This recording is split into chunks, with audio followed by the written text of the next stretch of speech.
High court న్యాయవాదిని అంటూ ఓ కిలాడి lady మోసం చేసిన ఘటన ప్రస్తుతం కలకలం సృష్టిస్తోంది. హైకోర్టులో రికార్డ్ అసిస్టెంట్ ఉద్యోగాలు ఇప్పిస్తానంటూ 100 మందికి పైగా అమాయకుల్ని మోసం చేసి కోట్లు కొట్టేసింది ఈ మాయలేడి. జడ్జినని సిఐని నమ్మించి వేములవాడ దేవాలయంలో ప్రత్యేక దర్శనం చేసుకుంది ఆ మోసగత్తె.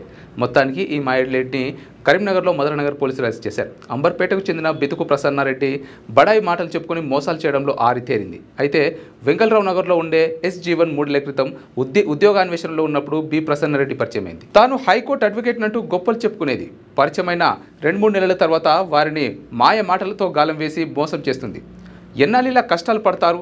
హైకోర్టు న్యాయవాదైన తనకు చాలామంది జడ్జిలతో పరిచయాలు ఉన్నాయని, 15 లక్షలు ఇస్తే హైకోర్టులో రికార్డు పోస్టు ఉద్యోగం ఇప్పిస్తానని జీవన్ను నమ్మించింది.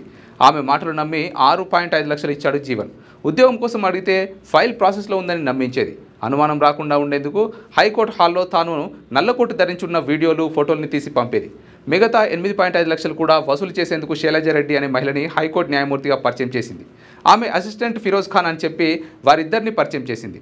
6 నెలలు గడిచినా ఉద్యోగం రాలేదు. ఈ నేపథ్యంలో రవి అనే వ్యక్తి ఫోన్ చేసి తాను ప్రసన్నారెడ్డి చేతిలో మోసపోయానని, ఉద్యోగం కోసం ఆ మాయలేడికి 4.5 లక్షలు ముట్టజెప్పానని చెప్పాడు. ఈ క్రమంలో ప్రసన్నారెడ్డికి ఫోన్ చేయగా స్విచ్ ఆఫ్ వచ్చింది. అంబర్పేటలోని ఆమె ఇంటికి వెళ్ళగా తాళాలు వేసి ఉండడంతో తాను మోసపోయానని గ్రహించి పోలీసులకు ఫిర్యాదు చేశాడు జీవన్ రెడ్డి. లేటెస్ట్ న్యూస్ తెలుగు మరియు ఇంగ్లీష్ అప్డేట్స్ కోసం ఇప్పుడే క్యూన్యూస్ అఫీషియల్ యాప్ ని ప్లే స్టోర్ నుండి డౌన్లోడ్ చేసుకోండి. సరికొత్త సమాచారాల కోసం క్యూన్యూస్ వెబ్సైట్ ని ఫాలో అవ్వండి. ఛానల్లో ప్రాంతీయ, జాతీయ, అంతర్జాతీయ వార్తలు వీక్షించండి. లైక్ చేయండి.